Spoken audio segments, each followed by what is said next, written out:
Mr. Patrick, please. I'll stand. Dear Lord Heavenly Father, we come to you today thanking you for your blessings of life. Thank you for the people that have come today. Thank you for the rain, Lord, that you've given us, Lord. Getting ready in the spring with the crops, Lord, you always take care of us. And we want to never forget all the love and caring and blessings that you give us. Lord, as we start this meeting, help us as commissioners to do your will, not the will that we have, but the will of the people and the will that you have. Lord, and we ask that you give us wisdom in that. And we again want to just ask that your mercy and grace all be with us. We ask these things in Jesus' name. Amen. Amen. I pledge allegiance to the flag of the United States of America and to the republic for which it stands, one nation, under God, indivisible, with liberty and justice for all.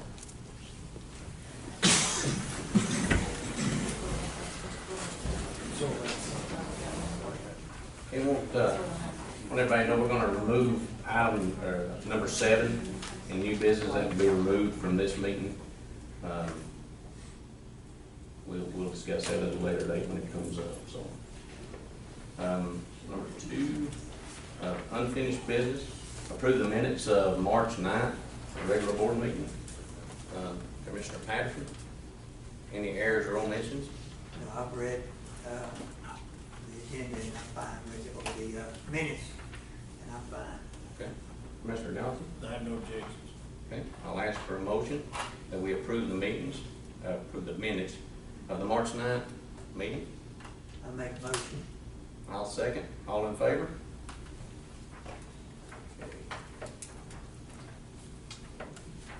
Okay. Number 3, we had under unfinished business that we tabled this variance request from the last meeting to give us a little more opportunity to check into a little bit. There were some questions. We asked our building inspectors to go out and take a look at it with us. We actually talked to the builder as well.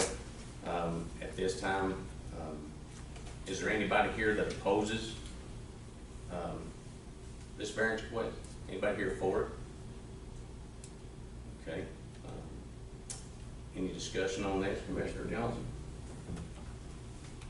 Okay. Commissioner Patterson? No, sir, I spoke to the building inspector, and I think it's clear at this time.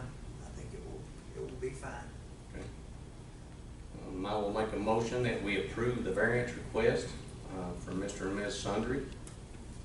I'll ask for a second. Second the motion. All in favor?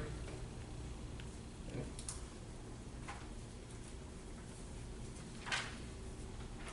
Sign the minutes. Yeah, that's not bad. I got a little bit.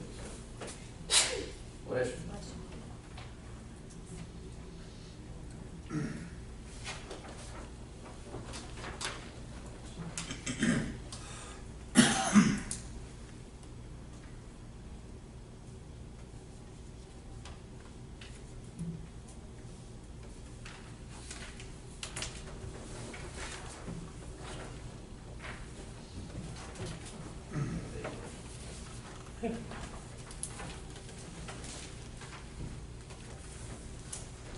Okay, under new business, we have a variance request from Floyd Scott and Angela Sue to build a metal building 32 feet from the edge and 41 feet from the center line of Panwell Road. Commissioner Johnson, anything on this for discussion? No, I have nothing. Okay. Commissioner Patterson? I went out and looked at this place yesterday, and it's a very nice area up there. And there was a telephone pole that needs to be moved back, and it was moved back. So I had no objection to the building. Okay. Variance. Is there anyone here that opposes? Okay. Anyone here for it? All right. too went out and looked at it, was asking about the same point you're talking about, actually called Tri-State, and everything was fine out there. So I'll make a motion that we approve the variance request from Floyd Scott and Angela Sue. Can I get a second? Second. All in favor? All right, number 5, Mr. Graham. Got some, discuss the Fannin County debris removal plan. Yes. Good evening. The debris management plan that I believe, did each of y'all get a copy of that? Or not? We did. This is hopefully the final step in getting that thing. You know, we did the debris removal pre-contract with a couple of companies, and then we had to go back and do a debris monitoring service contract. And this is the final step. We had to add those into this plan. So this should complete it, and with y'all's approval, we would submit this to the state as our debris management plan for Fannin County. And this is the very last thing on our list to make us eligible for that extra 2% disaster match money. So, When would you get that 2%, Robert? if we had a disaster that was declared for the county and we filed claims against it with FEMA to get reimbursement for damages, it would, instead of getting either 75 or 80%, whatever they determine for that disaster, we'd get the 77% or 82%, whatever. They just tack that 2% onto it and stuff. We hope that never happened, right? Yeah, well, actually, we're working on a disaster right now that we're claiming some damages for the tropical storm back in October. So if we'd had this in place, we'd get 2% extra on that right now. So Wow. We're trying to work through it anyway. We're hoping we get some money out of it for the Parks Department and a lot of the debris that was on the roadways and stuff. Right. Good. And just, I mean, I don't know, like 2%, what are we talking about as far as, like this last one, for instance? I mean, roughly. We're looking at somewhere close to probably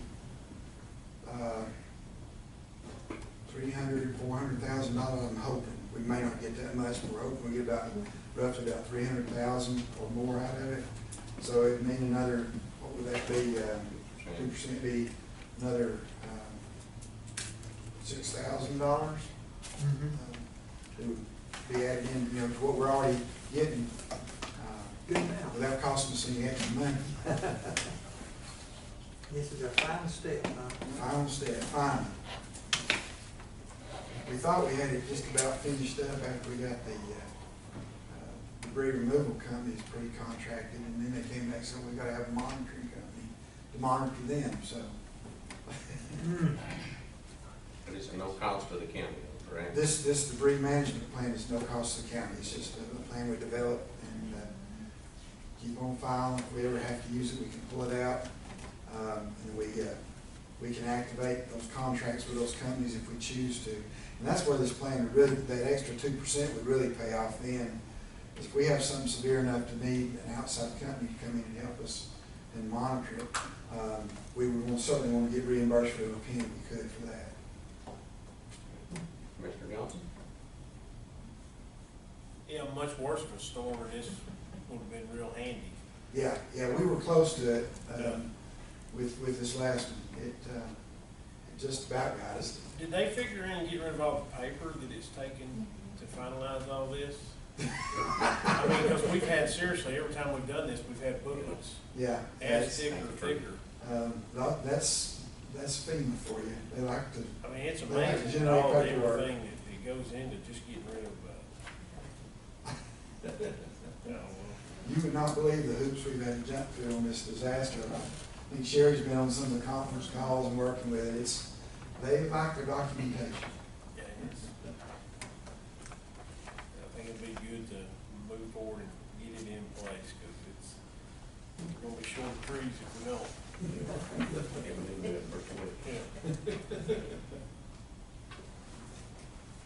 All right. Well, I'll ask for a motion that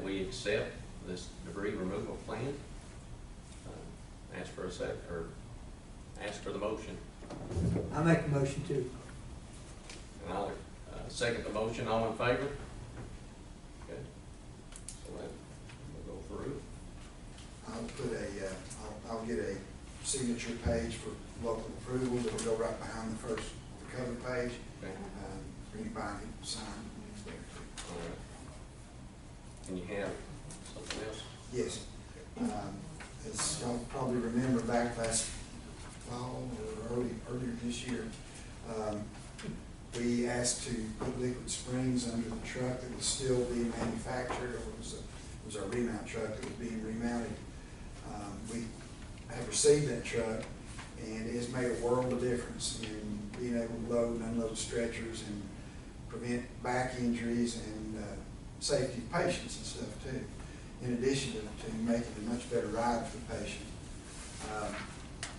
I would ask tonight for permission to purchase the liquid spring system to go under the other new truck that we took delivery of.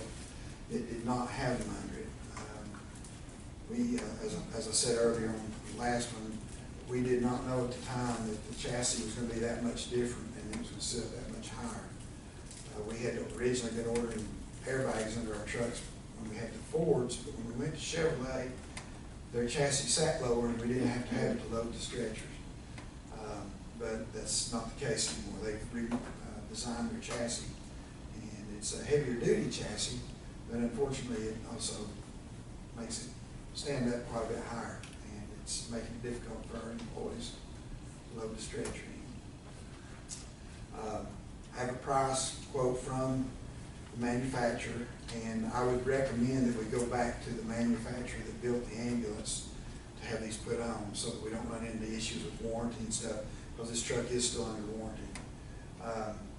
The liquid spring system itself is $8,800, and they will actually have to dismount the box off of the chassis and then remount it after they put the liquid springs on.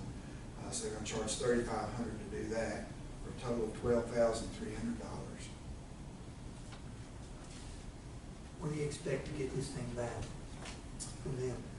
What we would do, we'll keep the truck in service and let them order the liquid springs. And when they arrive at the plant down there, at that point we take the truck down there. And he told me, I believe, I got it on a different email, I don't have it on this email. I believe he told me about 2 to 3 weeks they should have it back to us. Is that gonna cause a weakness in our response? I know No, we have sure. others. We have trucks we can put them into as a reserve truck that we can use. Have a couple of reserve trucks actually that we can use while the truck's in the You shop. can only have one right now with the springs already in it, correct? That's correct, yes. Okay. And going forward from this point on, if we order a new truck again, we'll just, on the specification, we'll specify that they be included with it. So we save the extra $3,500. You save the money, yeah. You save the money for that. And you may have to switch back to Ford or whoever has it. Either one of the chassis, now the Ford or Chevrolet, all will require either airbags or liquid springs on them. Okay. They're all. Very good. No switch back to Ford. So my question would be, is this like the first truck that we bought? In other words, was this truck, obviously the one we already had, was this one we bought last year that just, we didn't realize it had to have those springs in? Yes, this was actually the first truck we took delivery of with the new chassis. Okay. It's actually it was one of the first trucks that the manufacturer had built with this new chassis, and they didn't even realize it at the time that it was going to be that much higher. So does this truck have the airbags on it now? No, it doesn't have anything. It just has the regular springs that came from the original equipment. And your problem was the height of, Yeah.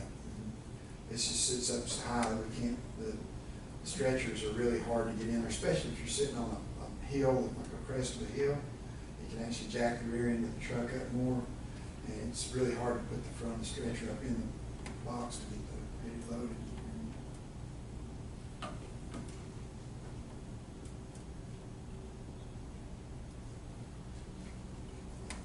moving forward, all of them will be requested, we will request to have those liquid springs on. Right? Yes, as part of the deal, yes. Robert, about the maintenance of this, the liquid springs, are they, how good are they for 5 years, 3 years, what's it? They're much better than the airbag systems. The airbag systems we were using before, we were continuously having to replace a pump or replace one of the bags or valves and stuff. The liquid springs are a much better system. They should last, hopefully as long as the truck is in service as an ambulance. Now, they will require some maintenance and add fluid and stuff. It's possible, I guess, that a pump could go out on them, but they're much less likely to cause problems than the airbags.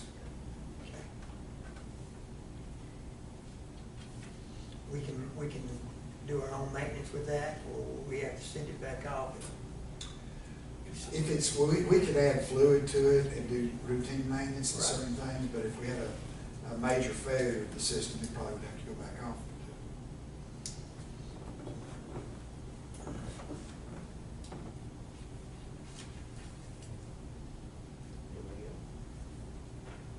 So the whole purpose of this is to, you're at a rigid mount suspension system now, you're wanting to get the chassis lower to the ground, and this is what enables you to do it. Yes. It'll actually, when you open the back door of the truck, it'll actually dump and let the back, call it dump, but it'll let the back end of the truck lower down. I think it's about 7 or 8 inches that it lowers it to enable you to get the stretcher in there without any trouble. And then when the door's closed, it automatically raises back up. The additional benefit from it is it is much better for handling around curves, especially on mountainous roads and stuff. It gives us better support. It has different settings, so we can set it for curvy roads or highway. Of course, on the 4-lane and going to Atlanta, they can set it where it's a softer ride for the patient in the back. If they're responding on a call up Highway 60, they can set it to, I think it's called the sport mode, so it kind of supports the truck better going around the curves.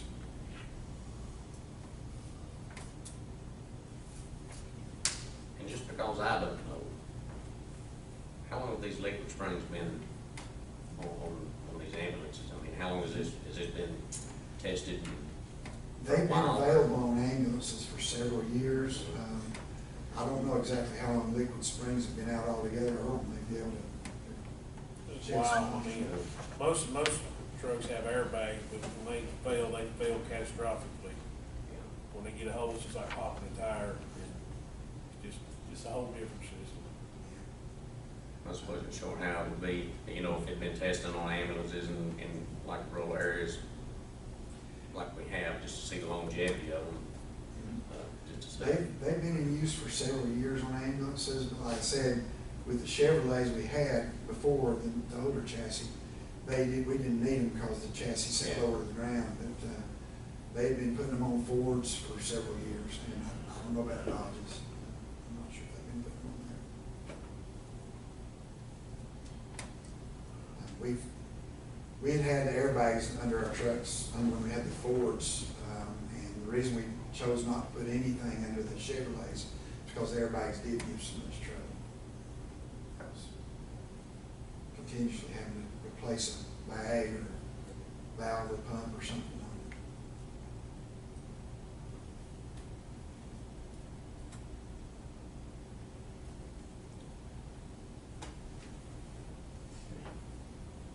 Anybody else? No, I'm good, Jim. Okay. Well, we'll ask for a motion to approve the addition of the liquid springs to the new ambulance that we have. I'll make that motion. I'll second it. All in favor? All right. Thank you, sir. Thank you, gentlemen. Thank you.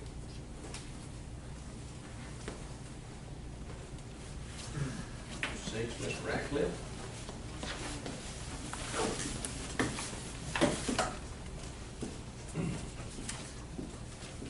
Good afternoon. Good afternoon. I've got a LMIG safety action plan, something sort of new with us. They're offering us $350,000 for chance that the more of it we use or whatever, the more, it's a crash related deal. If you've got more crashes on the road and you can prove that those crashes there, we can actually bring down that 30% match. It can come down as much as 10%, so, yeah, we gotta get our data together. But the highest amount, and that's what I'm gonna ask for tonight, is $105,000 in the match. That's the highest amount. But hopefully, we can get enough crash data that we can lower that number and still get the $350,000. Okay. And this is in your budget now? Yeah, it's definitely. Okay. We got some more stuff. It's sort of, this is a last minute kind of thing. She called me, I believe it was, maybe yesterday or last week, maybe Thursday last week, give me a little information that it was coming. So, she said that, she gave me some information she wasn't really sure on at the time, and she sent this to late this afternoon. And it's gotta be turned into them by the April the 15th, so that's why I'm here tonight, so we make sure we get it in time. I So see we that. don't have any problems with it. You decided on where you wanted to use it? Well, they're kind of the ones that decide that because of the crash data. I do know You're one looking road. at the data? Yeah, I do know one road that they have recommended, and that would be Salem Road. That was the #1 road that they asked to start with. And it'll be up to us to get the data on the rest of them. I've got sort of a list of some of the data that's already out there. And if that, if talking about the data, it's really important that the sheriff department and the state patrols turn that data in. And that we can pinpoint where those accidents are at, and that we can be able to get this money more available to us. Great. And we seem to be doing a good job getting that data to you Oh, or yeah. to the state. They do, yes. Yeah. Good. Well, something I've got to check on to be sure they are getting it in there good, but I believe they're doing a pretty good job of it, so I've got to try to follow up and see what's going on. Good. Would this been something that we would have done anyway?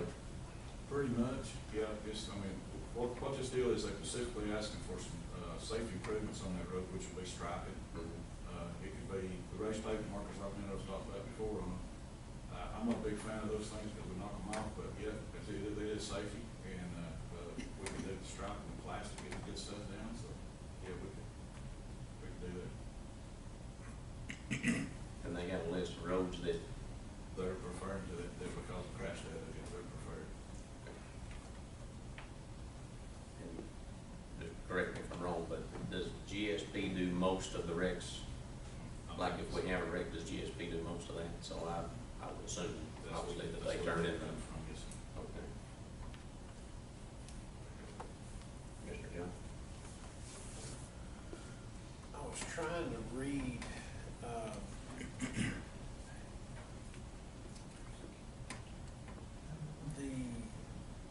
I mean, is there, what's the criteria of this? In other words, like, on any certain road, I know with some, grants, the roads that you work on have to have a proper right of way and everything. That's same deal. Sort of certain lists and stuff, and that's, these roads are some of that's the criteria list that she gave me. I think there's some like 12 roads that she gave me list on, some of the roads that could possibly be. So they gave you a list of roads? Right. Okay. Yep. But basically, it hinges on those accidents, like you said, It maintenance. does, yeah. That criteria has been in the process for 3 years, so that's how they do it every 3 years. They start a new list and look at the crash data again. So right now, we're into the 2nd year of it.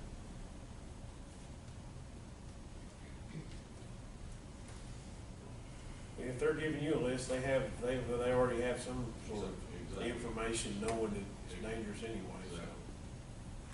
I mean, I don't know why you wouldn't spend the money to get a 2-to-1 match. Yeah, and she told me that too, that if I went out on my own and found that data, the crash data, if I had someone that I thought was more prevalent to accidents, let them know, and they would definitely look and see if we can get it there. So, it's not just limited to their list, so we have to make sure that we had those, made that criteria. That's good.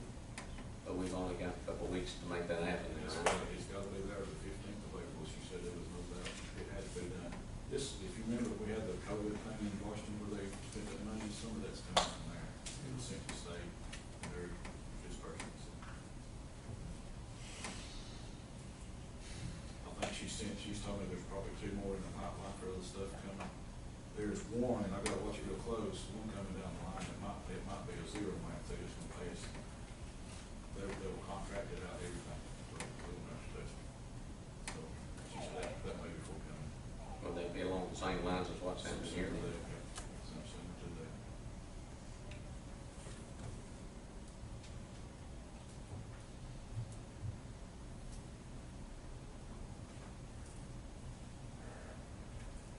Of course, this work has to be done this fiscal year too, so this is kind of where we're at doing. Right. So we're not sure when the other one will be coming down the pipeline that would cost us enough.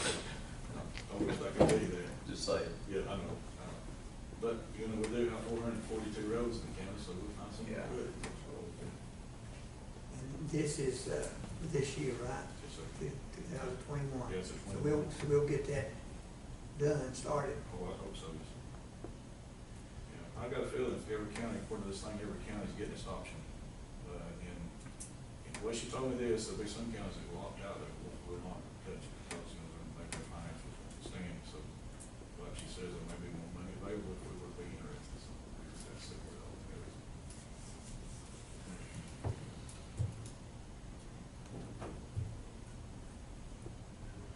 That's why I agree with Commissioner Johnson that, I mean, anytime you can get that extra, I mean, if it's something that we thought we were gonna pay anyway, get that extra to make more roads safer moving forward. To me, it's just a no-brainer. You know, it's all about safety. We try to make them as safe as possible. Where that don't happen.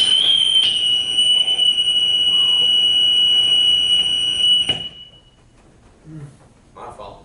It's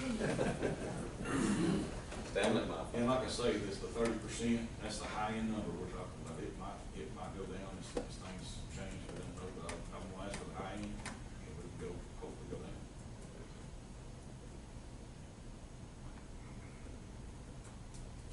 Commissioner Patterson, anything else?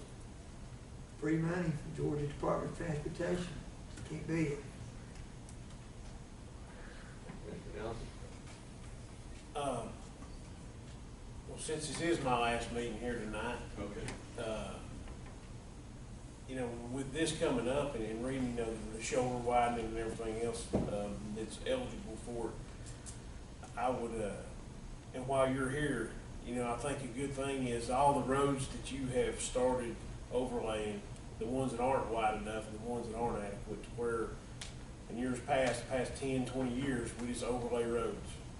And I'd just like to leave y'all with this, for any roads you do choose, any of the narrow ones that are a safety issue, the widening of them before the overlay is just a key issue.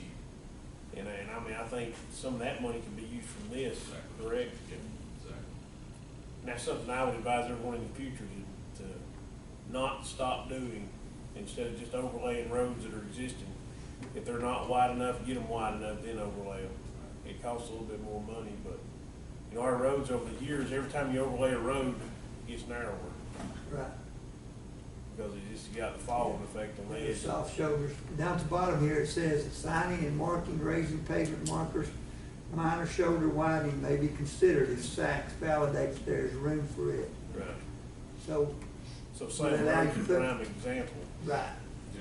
where do you have to put fill dirt in there sometimes Oh, yeah. to widen? Highway 2, for instance. Yeah, that's a prime example there. In Salem, it is it's been overlaid so many times, and every time you do it, you know, it's getting a little narrower, a little narrower, a little narrower, so. I mean, that'd be a perfect way to use the money if approved. Those kind of things, that kind of money, we do a lot to it. Yep.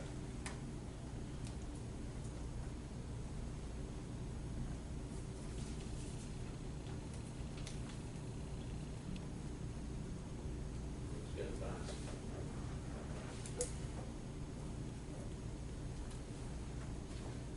All right, anything else? All right, I'll make a motion that, we accept this grant. Obviously, we can get, I'll ask for a second. I second the motion. All in favor? All right, Thank you, guys. thank you. Thank you. I'd like to say, Earl, I do appreciate you, the work that you've done for the county, and I do appreciate you working with us. Your advice still be around if you need it. I guess, but Somewhere, I don't know where that's gonna be. All right, brings us to public commentary. Anybody want to speak, raise your hand, come up, give your name, where you live in the county? Anybody?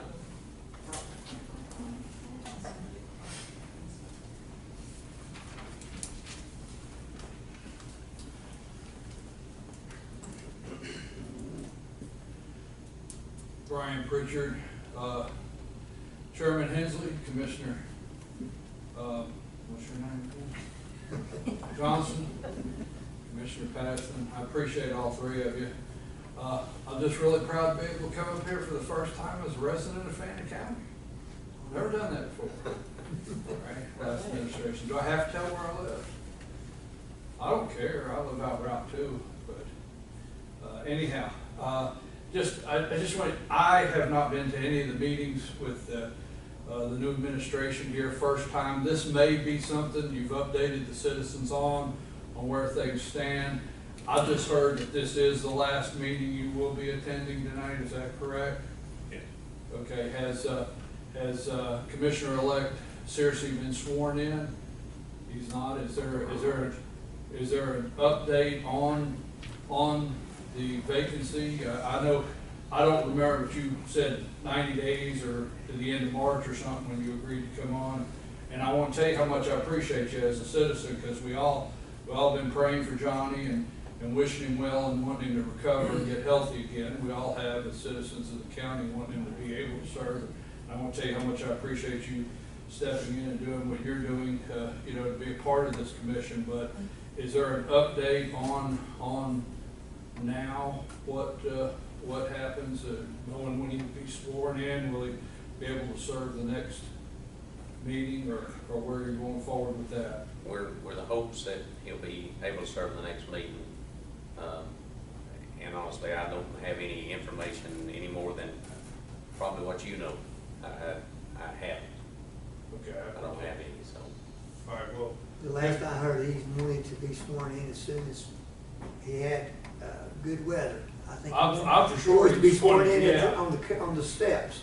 And we've had some rainy weather, so we've had to postpone it at least once or twice, right? Well, we all hope that's what we see. We all hope that he's the duly elected commissioner, and he struggled, and we know that health-wise, and we all hope that that's what we see, is him get sworn in and be able to serve the term that the citizens elected him to do, and I wish him well. I'll tell you how much I appreciate your service to the county, the years you served as being elected, and the time you've served being appointed. Okay, so I appreciate you very much. Thanks a lot. Thank you. Thank you.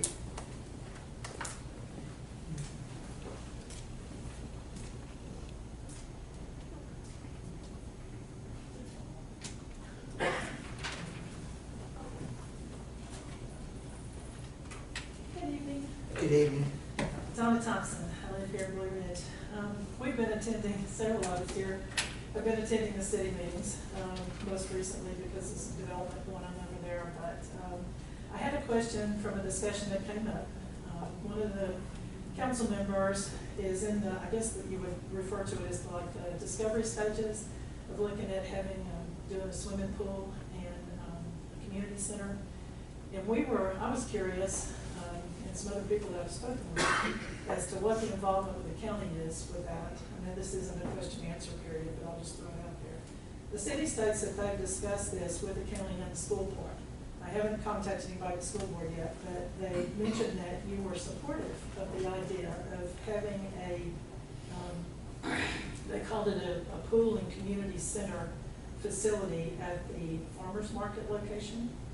And I found that real interesting because I haven't seen or heard anything from the county side or really from the school board side that said that, you did like throwing your hat in support of that. They even had some very rough draft renderings. They're not like architectural drafts, but like somebody drew on the back of the paper. And they are moving forward from what they said. The interesting thing was at the last meeting, toward the end of the meeting, I asked them if this was going to be for residents only or if it was open for tourists. And it took a little while for them to get the answer out of them, but they finally said that it would probably be open for tourists. So I don't know how, the citizens that I've spoken to kind of feel the same way I do, I don't know. I think it would be nice to kind of put it out here, but if we're gonna have a community center, I would like to see it for residents. We share a lot with tourists, and I know that tourists are important to this county, but I also think that we need to have things that are specifically for our residents, that can be special for them, so. I just remember how you guys were blindsided by the annexation, last year, and finding out about it from the article in the newspaper, and just wanted to throw it out. So thank you, and thanks for your service. Thank you.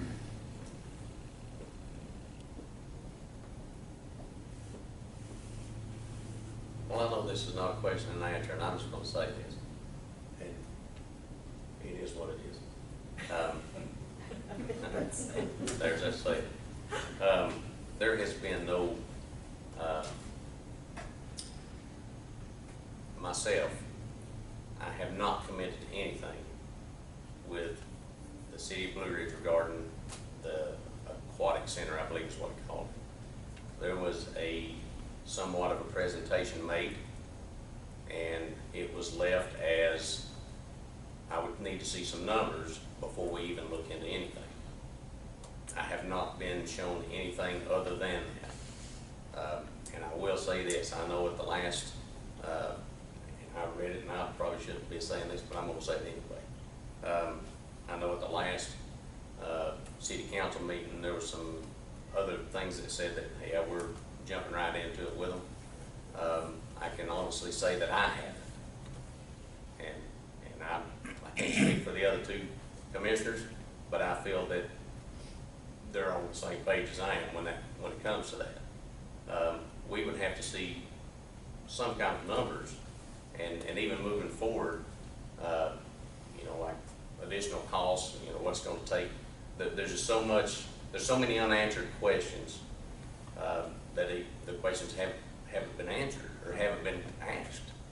So I hope that helps you out in that sense. And again, I don't want to ever speak for you or you, but that's just how I feel. And I understand it's not a question and answer, but my phone has rang off the hook since the last city council meeting. So I just want to clear that up. You know, they want to give you a fire truck too. You might want to check that one out. Well, while we're on the subject, because I think it needs to be a subject that needs to be cleared up, because this goes all the way back to the annexation, and all the way back that I can name 2 or 3 issues before this. When something gets said in another council meeting, wherever, McKaysville, Blue Ridge, wherever, Nebraska, just because it gets said there doesn't mean it's true here.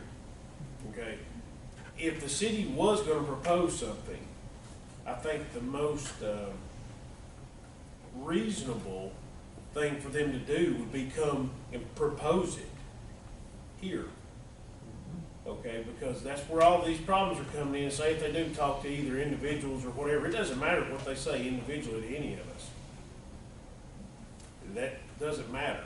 But when you say it right here, everybody knows what was said. And that's the most, in my time serving as commissioner, the biggest problems are these deals that are getting talked about outside this room. Because when they're talked about here, it's real simple. We can all remember, we have video evidence, we have tape recording evidence, we have all the things that if any of us agreed to that, a swimming pool, a pie in the sky, whatever, then it would be right here. And I'm going to refer directly to the annexation. I should probably just sit here and keep my mouth shut in my last meeting, but I'm not going to. You know, the whole debacle with annexation, were they informed or were they not informed of what was going to happen? Did anyone see anyone from the city in this room? Never. Okay, swimming pool. I mean, I don't know what was said.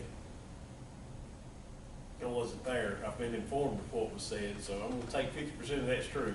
And if any inkling of, if that was a proposal for the county, and I'm not saying it's a good or a bad idea, come here and propose it. It's just real simple. Just come here, send a representative from the city, or the city council, or the mayor.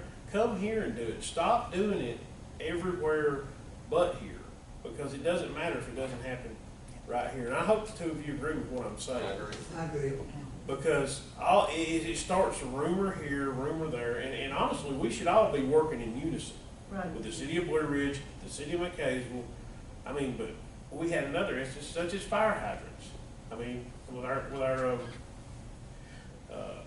and it's not funny, I find comedy in how these things they keep being said,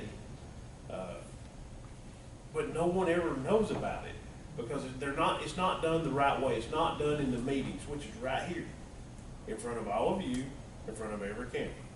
So till it starts getting done the right way, and not meeting with the chairman or the other commissioners and everybody trying to figure out what's going on, till it starts being done the right way, the best advice I can give anybody is just don't believe what you hear. Because if it happens right here, I'm sure all the newspapers are gonna report on it, all it's gonna be all over the internet, if it's even proposed. But as you said, you don't know any of the numbers. I've heard this for 3 years about a swimming pool. You know, are you gonna do it or are you not? Who wants it? You know, because if it were me, I would start with the rec board. Do you feel like, you know, we would take a recommendation from the rec board. Do you feel like the need for the swimming pool? But none of those steps have ever been followed, but we're still talking about a swimming pool. And I don't know that any of the city or the county or any of us yet have the money. It hasn't been allotted through anything. So. They don't have $40,000 to fix the present pool, so how are they gonna get the money to build a new one? Oh, I don't know. Yeah. But I really wish, and I'm not saying it's trying to demean anyone, but it's why I've been so transparent for 8.5 years. If I have it to say, I say it right here. This is that reason. Because if I say something, I told the city this, they're going to be like, well, he's never been in our meeting and presented this. I mean, I think in the future, and my parting fire is going to be the city and the counties, or the county and the cities need to work together and communicate a lot better than what's happening, because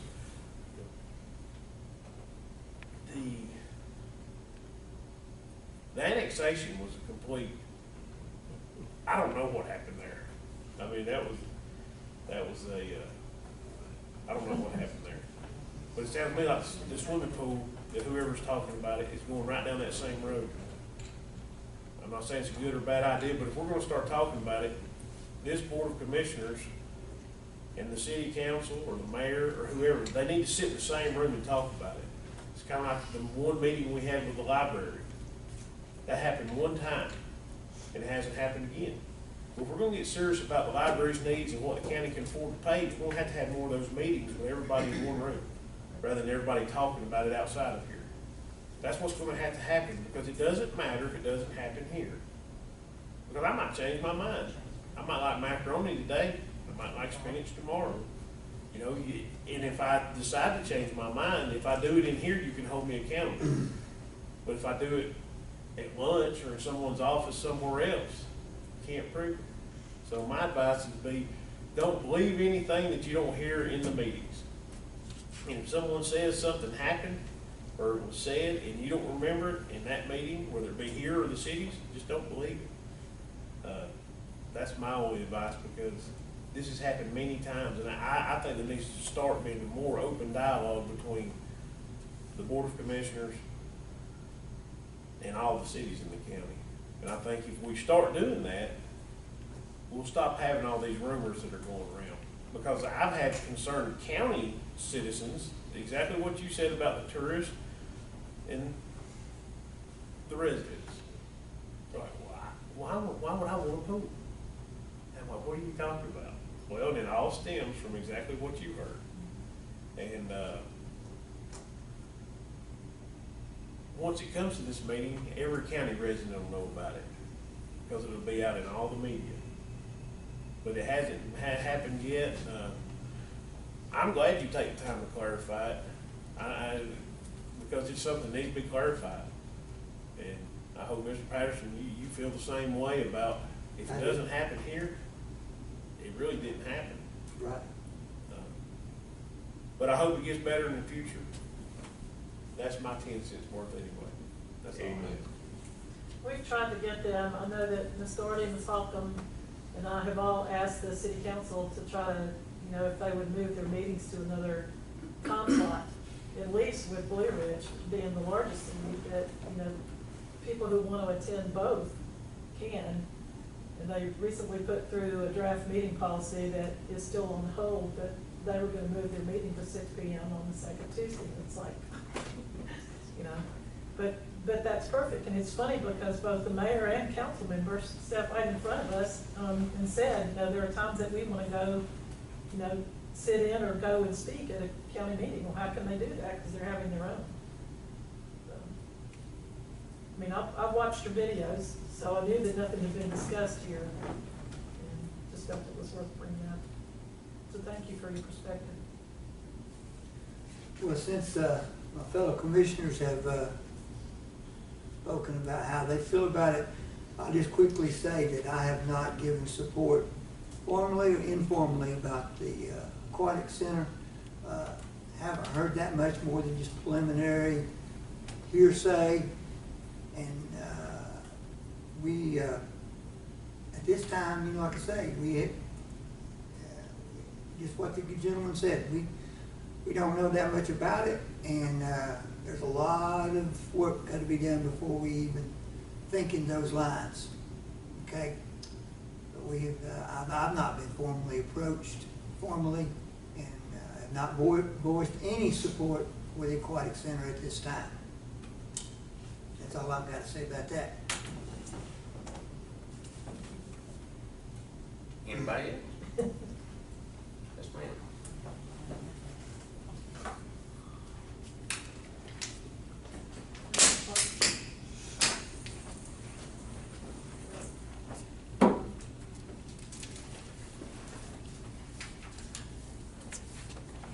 Thank you, ma'am. Debbie Hill from Sugar Creek area. What I handed you was after the meeting 2 weeks ago, the next day, Wednesday, I started an online petition to ask for the animal control director to be terminated. And I know that in the past, comments from that side of the bench has been that the people who complain about animal control is controlled 4 or 5 that show up at the meeting and complain week after week or month after month or whatever. And I wanted to show that just putting it out online, I didn't go door to door, I didn't make phone calls, I didn't go sit out in the middle of a Walmart parking lot. All I did was create the online petition, put a description which you're able to read there, and just posted it on Facebook. The first 24 hours, we had over 150 signatures. Didn't really, over the last 2 weeks, I didn't really go in and aggressively try to get signatures, but I did want to be able to show you that it's more than a handful of 4 or 5 people that are tired of the way that animal control, the director treats the animals, the way he treats the volunteers, the way he treats the general public. I did have a meeting, and Mr. Drollinger spent most of his time justifying rather than apologizing or stating, you know, I'll make this change, or thank you for suggesting this, let me do this. All I got was a bunch of justification. So I don't feel that our voices were heard, which is why I'm moving forward with this petition. And I just wanted to let you know that. I won't beat a dead horse. I do want to say, though, that I really appreciate the fact that you guys just answered a citizen who came up and spoke, and actually you acknowledged. That is so fantastic. We've been begging for that for years and years. And I'm very, very appreciative of all 3 of you in the way that you responded. I do know that there are a lot of people out there who are wondering about the White Path building, if the testing has been done yet. I attended a Friends of the Library meeting yesterday where the White Path did come up. And of course I am on the library board now, newly, so I know there's been some discussion there, and pretty much what we hear is that they're waiting on the county. I do think there does need to be a lot more transparency between county, school, cities. I don't know how we're gonna do it, I don't know how you guys are gonna do it, but I appreciate this first effort. Thank you. Thank you. I agree.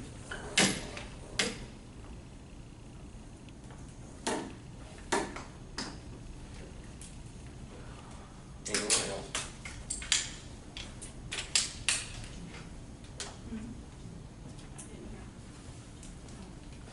Good evening, Julie Wood. Good evening. Pretty sure you guys all know who I am. I wasn't actually coming here to speak tonight. I wasn't aware Debbie was gonna present the petition.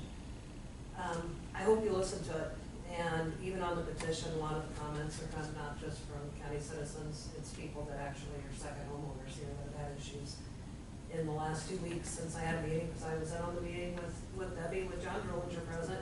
It's gotten worse. Jenny was actually called by a citizen who's called many, many times over an issue, and John still hasn't gone out there. Call was recorded so that you guys can go back and listen. I believe she called him today. So, as I said in the meeting that John Drollinger was at, I feel like at this point, he's just thumbing his nose. I understand it's your last meeting, and I've not gotten to know you, and I apologize for that. I do thank you for the 5 years I've been here, for the service that you've put in.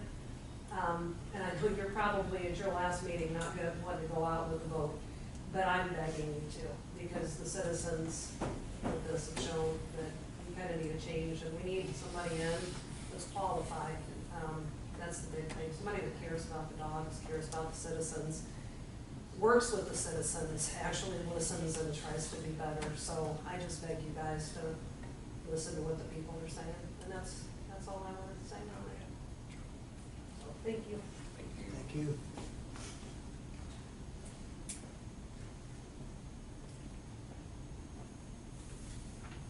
Anyone else?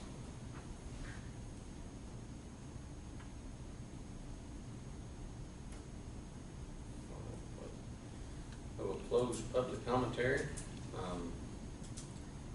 Need executive session? I did not. Okay. Before we adjourn,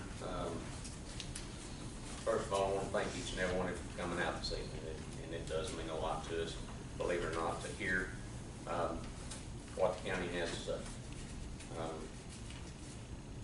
I've said this 1,000 times, trying to run for this position, that, you know, we all work for you, and we try to do our best every day to make sure things happen that improve Fannin County and every department in it. And we will continue to do that. But before I leave, I really want to thank Commissioner Johnson for staying over, and I'm gonna call it helping out, because he has been a voice up here when I'm a new guy, for sure. Never been in politics in my life. Commissioner Patterson's going his 3rd year, I guess, now. Correct. So we're kind of a new class, if you will, and to have you come up here and help out in your opinions, like I say, your wisdom here over 8 years, your willingness to stay, to help out. To me, that speaks volumes of anybody. At a time where you're trying to get out, but just to stay over and help, knowing that the citizens needed you, that means a lot to me, and I think it does to everybody in here as well.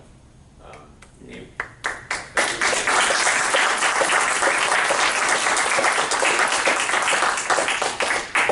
wish you nothing but the best moving forward in anything that you do, and we won't be breaking any sunshine laws, I guess, after today. So don't think the phone ain't gonna be ringing and saying, hey, what can I do, this, that, and the other. So I really want to say we, just remember it's me. So, but I will be calling, and Lord, what have I got myself into? But I just want to thank you, that's all. Well, I mean, I appreciate it, and after German, I guess, I was excited the last time, and I'm not gonna say goodbye twice, because that'd be bad luck. You might not ever see me again. But anything, any of you need, the county, I mean, whatever, if you need to know what was, or why it is what it was, or anything, you're welcome to call me at any time, because I do know about everything that's went on here in 8.5 years, so. There's not very much that slipped through the cracks. So if you need to know anything, why it is still the way it is, or why it was, the good thing I can say is we've kept good minutes, and I encourage you to do the same throughout, because during my time here, that's the biggest problem we had, is going back and having vague minutes. Because a lot of the things that happen, you can, by your minutes, you can go back and physically pull it up and say, this is why this happened, and have a reason. And I would just like for you, if you do any of my wishes, just carry on very concise minutes of anything of any important value, because it's hard to look back 20 years later. I mean, but now the minutes have saved us several times with several different issues over my 8 years, going back and saying, oh, this, this agreement or that agreement, you can go back and find, well, it either was agreed upon or it wasn't. So I'm still gonna be around, so anything you need to know from me, you're welcome to call me, just no more than twice a day anyway. No, but I think y'all gonna do fine. I think, we're showing,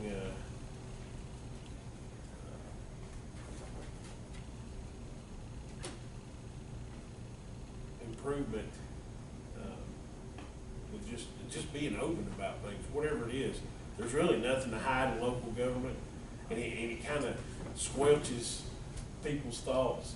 As long as you're transparent, or be like me, just whatever's on your mind, say it, and you'll never get in trouble, because you always said what you were thinking, instead of trying to be clandestine. Or not, that's not the word. Sometimes people they're quiet just to be coy, I guess. I don't know, but it's so much easier being open and transparent. Then anything in the minutes, if something comes up 10 years down the road when there's new people sitting here, because a lot of times I guarantee y'all have to go back in the minutes to find out why and how. But if you can't find it, I'm always available. I'm not going anywhere. You'll probably see me frequent these meetings. So. Mr. Johnson, I'd just like to say a quick word. I've enjoyed working with you again. You never know what's going to happen. I think you've been a valuable asset down the road that I've been with you. And I think if there's one characteristic that I can say that, and without getting sentimental or anything like that, is describing you as a very selfless individual that loves the people of Fannin County. Came here, helped us out. You didn't have to do that. You didn't ask for any money, stayed for trade up. I'm not going to take any money. And you did it out of the bottom of your heart. And I was very appreciative of that. A very selfless individual. And you did it because you love the county and the people there. And that's the kind of people we need on this board. And I appreciate you for that. And as far as the citizens here, you listen to us sometimes too much. I like it a lot. But we want you to know this one thing. We do listen to you. It may not always seem like we do, but we listen to you. We value public comment. And sometimes, as you've heard with all government, sometimes the wheels of progress move very slowly. But we are making progress, and we do listen. I want you to be aware of that. Thank you very much for being here and for supporting the county.